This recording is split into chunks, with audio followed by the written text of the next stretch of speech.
Então, diz o texto, chegaram a Jericó. Esta é uma frase de transição. Marcos.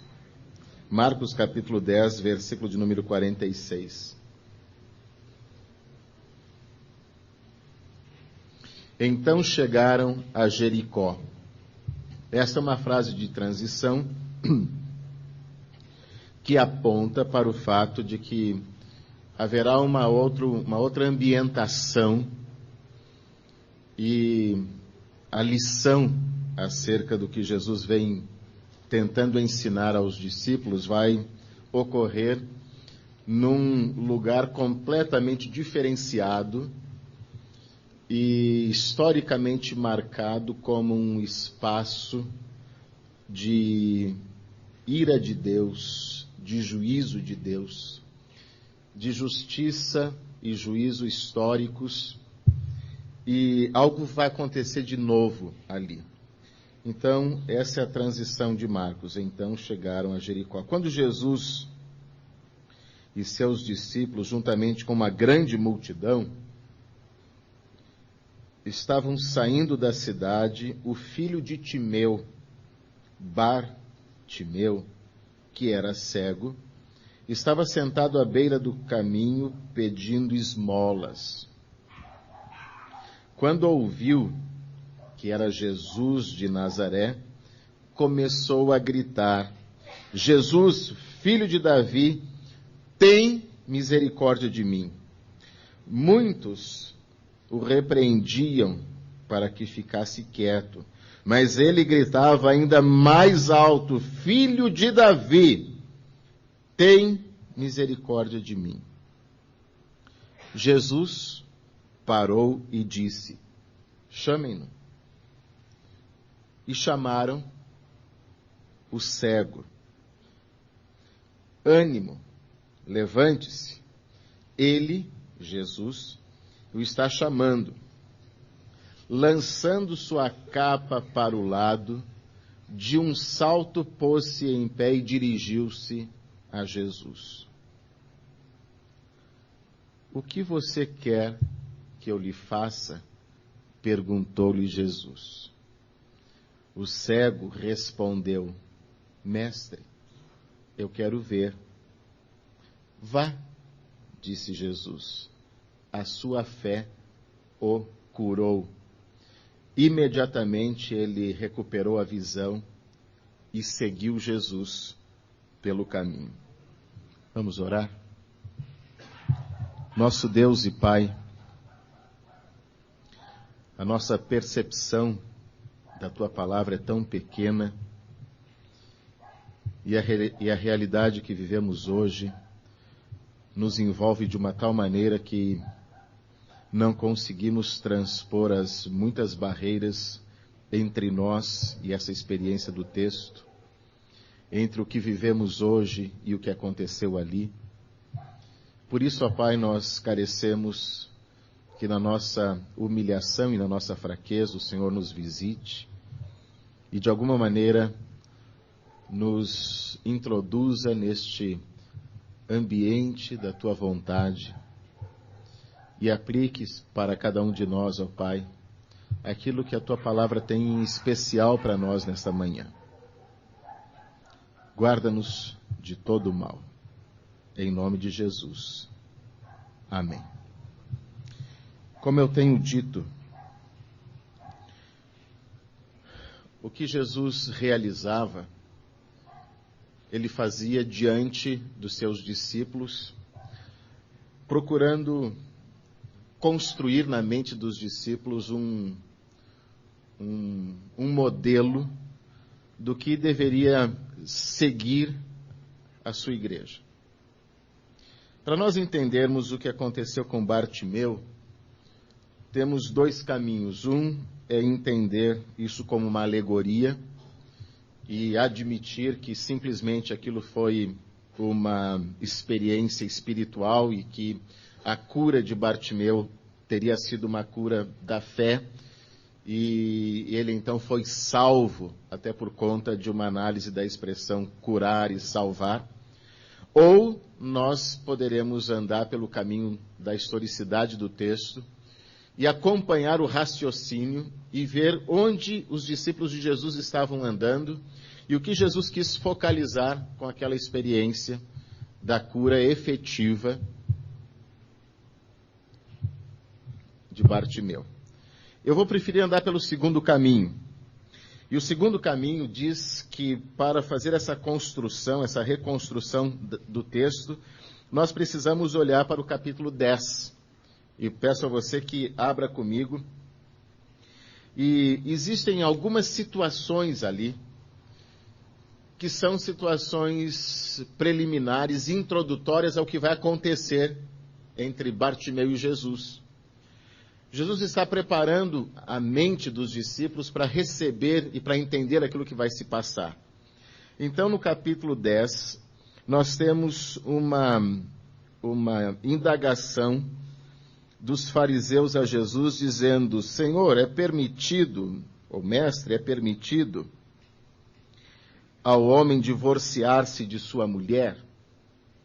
E Jesus, que entendia o alcance da pergunta dos fariseus, aproveita aquele momento e dá uma aula para os seus discípulos, dizendo o seguinte, que Moisés permitiu o divórcio e tal, mas depois ele coloca, na altura do versículo 5, 6, que no princípio, Deus criou homem e mulher, macho e fêmea. Os discípulos estão ouvindo aquela história, e de alguma maneira se surpreendem com o fato de Jesus fazer uma referência à lei de Moisés. E lá mais adiante, num ambiente sozinhos e tal, eles interrogam a Jesus sobre essa questão do divórcio. E Jesus, então, responde para eles, diferentemente da forma estrutural como os fariseus perguntaram, exaltando o gênero masculino, Jesus responde para eles dizendo que o gênero masculino também tem algum tipo de parcela de responsabilidade neste processo do divórcio. Ou seja, Jesus faz uma releitura para eles da lei, dizendo que, segundo o pensamento de Deus, não há macho e fêmea só. Existe sim uma igualdade entre o homem e a mulher. Novidade absolutíssima para um grupo de 12 discípulos que está se formando e que está elaborando agora, está sendo trabalhado por Jesus para elaborar um pensamento de igreja, e que vai lidar com essa questão de que a religião dos pais foi corrompida e massacraram as mulheres e detonaram com o gênero feminino, mas que Jesus vem e diz, olha, não é assim não. Não é assim não. Esse texto não serve para se falar que a igreja deve ou não deve ter divórcio. Não é esse o assunto é muito maior. O assunto trata exatamente, num viés passa pelo divórcio, mas não quer tratar disso, quer tratar exatamente da igualdade do homem e da mulher diante de Deus. Ou seja, que o homem não é superior à mulher. Agora eu gostaria que as mulheres abrissem um grande sorriso. Porque isso está apontando que o cristianismo não será um cristianismo machista. Um cristianismo de dominação do homem sobre a mulher. Não será um cristianismo de opressão. Não será um cristianismo de exclusão da mulher. Mas será um cristianismo de igualdade, de respeito. Mas essa coisa não ficou ainda muito clara na cabeça dos discípulos. De que exclusão, desigualdade não tem a ver com o cristianismo. Há uma segunda cena. Segunda cena é que alguns traziam crianças para que Jesus as tocasse, mas os discípulos as impediam. E Jesus diz: não, podem deixar as crianças vir, porque das crianças é o reino dos céus. E tomou uma criança nos braços. Jamais um judeu tomaria uma criança nos braços publicamente. E então Jesus enaltece o gênero feminino diante de Deus e agora enaltece a criança. E diz: olha, vocês, discípulos, têm problemas com as mulheres. Não devem ter. Vocês também têm problemas com as crianças. Não devem ter. Jesus toma uma criança e, de alguma maneira, escandaliza os discípulos, porque um homem só poderia abraçar uma criança se fosse menino acima de 12 anos. E isso poderia acontecer publicamente, num ato até religioso dentro do templo. Na rua, não. Isso mexe com a cabeça dos discípulos. Ele não exclui as crianças. As crianças são bem-vindas na fé. Novidade absoluta. Depois, Jesus tem uma conversa com uma pessoa muito bem intencionada, que quer a salvação, e diz: bom mestre, o que eu devo fazer para herdar a vida eterna? E Jesus então dialoga com ele, fala sobre os mandamentos, e ele diz: eu já tenho feito tudo isso. Ele diz: bem, então está ótimo. Agora você vá, venda tudo que você tem, dê o dinheiro aos pobres e vamos juntos. Se ligue a mim. Esse é o ponto. Se ligue a mim. Os discípulos ouviram aquilo e ficaram escandalizadíssimos. E, num particular, perguntaram a Jesus, e o assunto era a salvação. Diz: mestre, cá entre nós, diz Pedro, nós deixamos tudo e te seguimos. O que é que nós vamos ganhar? Na cabeça daqueles homens ainda pairava a ideia de que eles deveriam receber alguma coisa. Um sentimento de dívida que Deus teria com eles. E que eles fizeram um esforço, mas aquele rico não pode receber a salvação, porque a declaração é que é muito difícil um rico entrar no reino dos céus, mesmo ele deixando tudo. Disse: poxa, nós deixamos uma mixaria. E como é que nós ficamos nessa história? Novamente vem a questão da vantagem pessoal. Vamos tirar as crianças e ficamos com Deus, vamos tirar as mulheres e ficamos com Deus. E o que nós queremos é o nosso bem-estar. E aí Jesus diz para eles: olha, nós não vamos ter problemas com isso, porque quem deixou tudo e seguiu, e deixou irmãos, pai, mãe e tal, vai receber 100 vezes mais. E aí diz: vai receber 100 vezes mais o quê? Casas, irmãos, irmãs, mães, filhos e campos. Há um tom de ironia na fala de Jesus. Não a ironia perniciosa, mas a ironia como figura de linguagem. Vocês querem? Então vocês vão receber.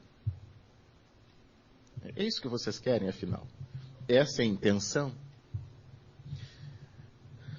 Uma leitura desse texto nos diz que nós quando entramos na igreja de Jesus, nós temos: esse irmão é meu irmão, nunca ouvi, mas ele é meu irmão, aquele também é meu irmão, a casa dele é a minha casa, a casa dela é minha casa, então eu vou lá, sento, como, bebo, durmo. Bom, uma coisa não é assim, não funciona assim. Nos chamamos de irmãos e tal, mas aqui Jesus está dizendo: então é isso que vocês querem?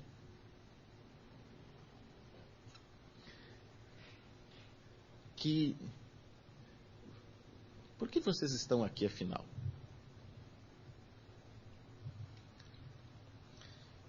Depois, não contentes, a outra cena,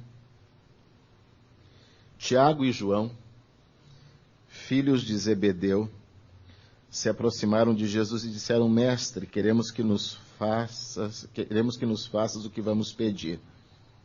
Porque Jesus tinha dito que iria morrer e que depois de 3 dias iria ressuscitar. Isso em conexão com a conversa anterior, porque ele está dizendo o seguinte para eles: olha, vocês estão tão preocupados com essas coisas aqui, deixa eu contar para vocês o que vai acontecer comigo. Se nós não queremos saber o que vai acontecer com o Senhor, nós queremos o que vai acontecer conosco. Jesus: não, mas eu vou morrer e vou ressuscitar. E assim, en passant, deu assim uma dica do que ia acontecer com ele. Mas eles não estavam preocupados assim, disseram assim: puxa, Jesus, agora ficamos chocados com isso. O Senhor vai morrer mesmo? Diz: vou. O Senhor vai ressuscitar? Vou. Senhor, fale-nos sobre a ressurreição. Como será isso? E como será esse teu corpo glorificado? Senhor, vamos fazer a teologia da ressurreição? Não. 2 deles já disseram: bom, então vai haver um reino. Vamos chegar primeiro. Disseram: Senhor, humildemente, eu e o meu irmão aqui, quando o Senhor já resolver essa questão da morte, da ressurreição, do reino, eu gostaria de ter uma cadeira ao seu lado direito. Um para mim e outro para o meu irmão, para ele não ficar chateado comigo. E novamente, os discípulos de Jesus pisam na bola. Porque novamente eles pensam na questão do poder político, da rede, da malha. E se Jesus fosse um bom político, ele não colocaria esses 2 irmãos, um de um lado, outro do outro, porque eles iriam fazer um conluio, iam derrubar Jesus do trono e iam se apossar do trono. E novamente a gente percebe que os discípulos não estão entendendo onde Jesus quer chegar. Eles não pensam em Jesus, eles não pensam nas crianças, eles não pensam nas mulheres. Eles pensam neles e pensam que eles vão estabelecer uma rede de poder, uma malha, em que eles estarão perto de Jesus e haverá uma hierarquia. E nessa hierarquia eles vão estar no topo da hierarquia. Que, segundo Michel Foucault, quando fala sobre a microfísica do poder, ele diz que a hierarquia ela é só um gráfico. Na verdade, o poder se dilui como uma teia de aranha. E as pessoas que estão aparentemente nessa coluna, elas criam malhas e contatos e dirigem as coisas simplesmente por influência. E o que esses camaradas estavam querendo era exatamente ser influentes. Eles queriam a soberba.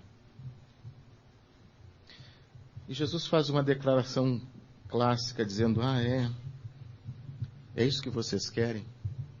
Sabe quem será no meu reino maior?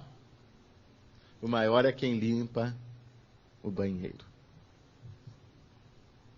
O maior é o que serve. Que vergonha. Paulo, o apóstolo, vai levar isso às últimas consequências e vai se denominar servo.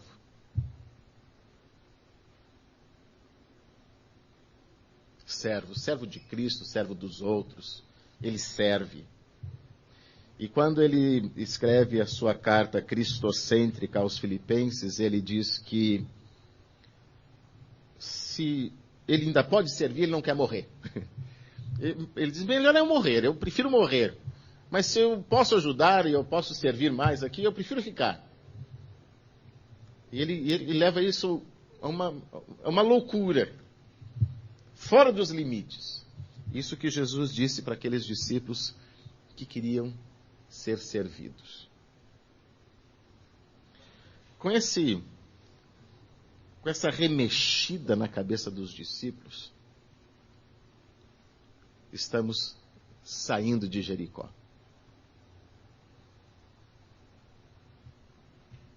Esse negócio todo está andando na cabeça deles.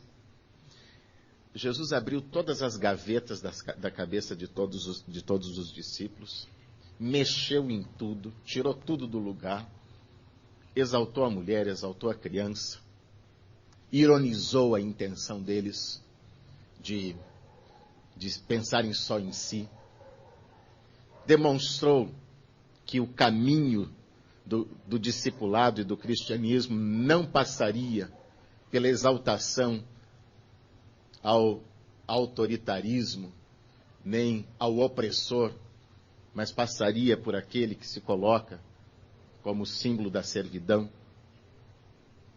E agora eles estão passando por Jericó. E vem a aula prática.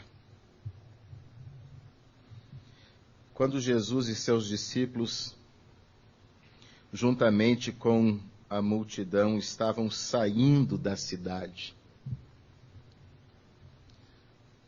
Bartimeu começa a gritar. Porque Bartimeu, e eu vou falar rapidamente, porque vamos até 10h15, né, pastor Exaltino? Bartimeu nos permite ver duas questões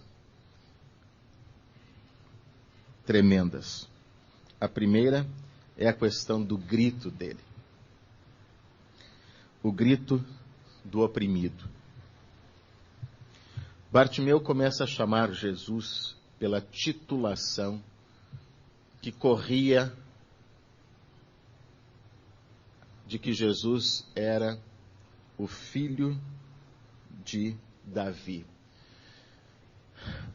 Por sua vivência na beira do caminho, ouvindo as pessoas indo e vindo, e sendo aquele período um período messiânico, e sendo aquele período um período em que estava circulando a profecia de Isaías, que trazia e apontava boas novas para Israel, aquele homem ouve, e a transmissão é oral, e de alguma maneira com certa fidedignidade.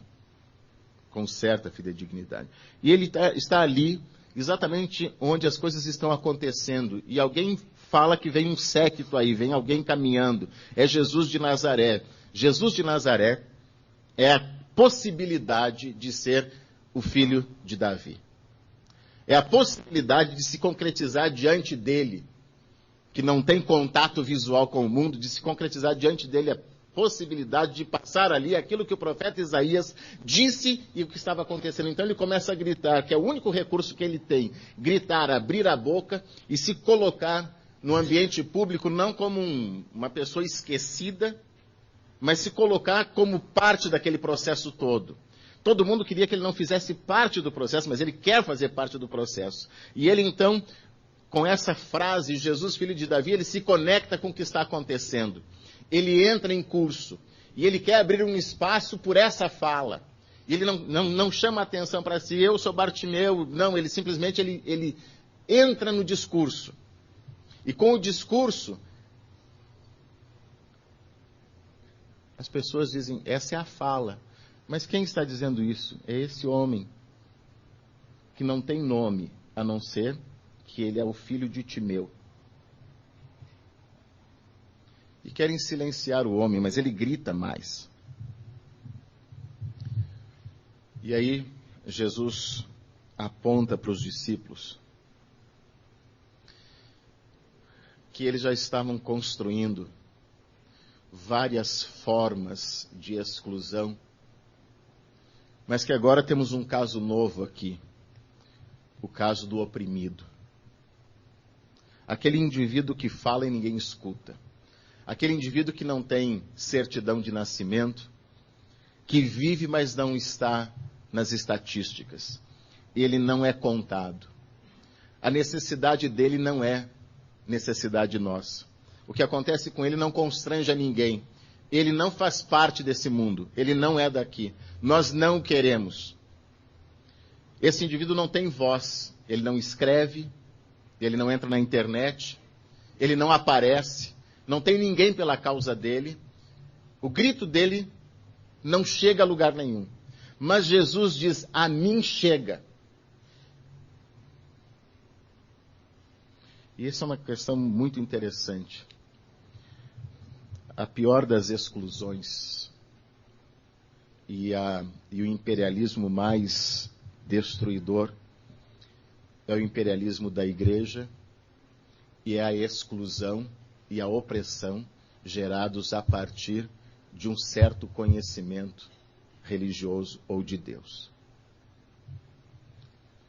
E Jesus está dizendo para a sua igreja embrionária que a sua igreja há de ouvir a voz dos esquecidos. Há de ouvir a voz daqueles que ninguém escuta. Há de receber essa gente e há de dar dignidade a essa gente. E o simples fato de alguém dizer para Bartimeu, ele ouviu o teu grito, ele te chama, apronte-se, foi o suficiente para ele sair nu na direção de Jesus.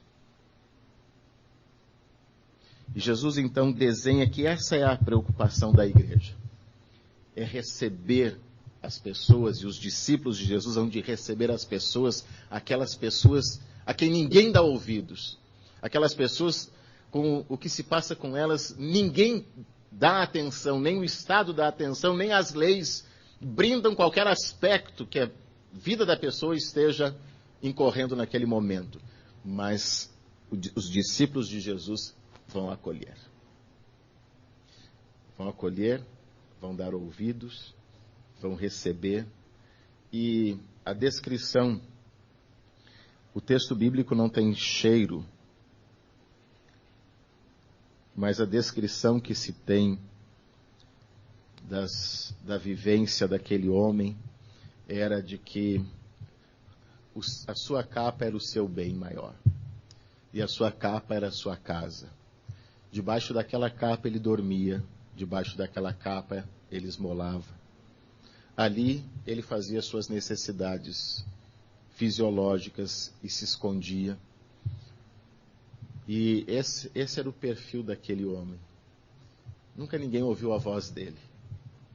Nunca ninguém quis saber, até porque a condição social e religiosa que ele vivia não permitia à pessoa que lhe desse uma esmola olhar para ele. Tinha de dar com a mão direita e sair de fininho para não, de alguma maneira, viver a experiência da soberba de dizer estou dando para um coitado. Até nisso a religião construiu uma separação. Então aquele homem não contava, era uma mão estendida. E Jesus ouve a voz dele, o grito dele e o acolhe. A Ione e eu fomos numa conferência missionária na Igreja Batista da Lapa.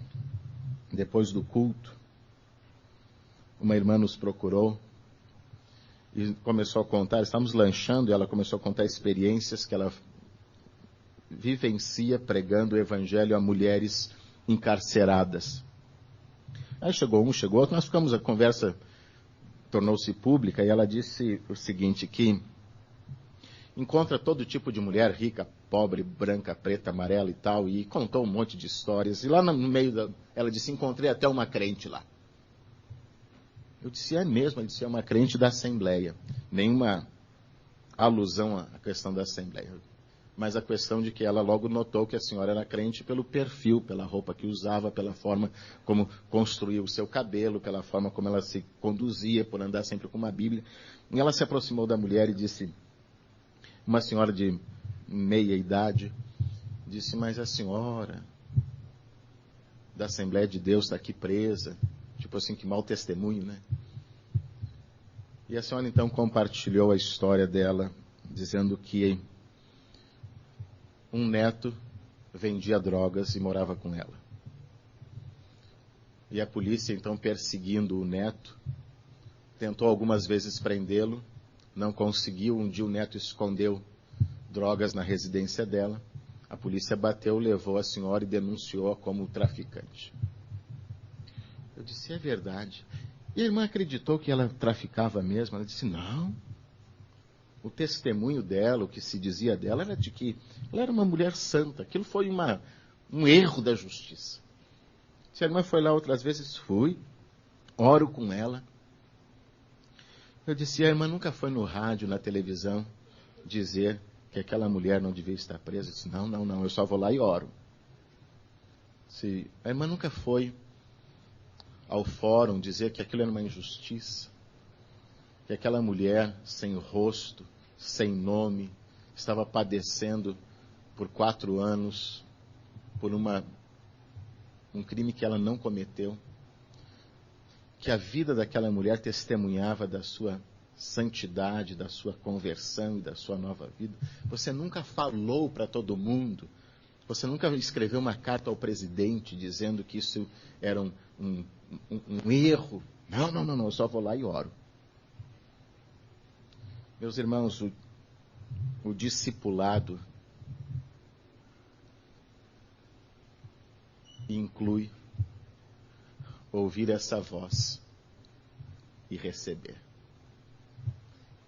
e reagir, e acolher, e pegar essa pessoa estropiada, que ninguém quer saber o que ela pensa, o que ela quer, o que ela vive. O discípulo de Jesus há de querer saber. Esse discipulado que nós estamos aprendendo com Jesus há de trazer para a memória da coletividade aqueles que a coletividade quer esquecer.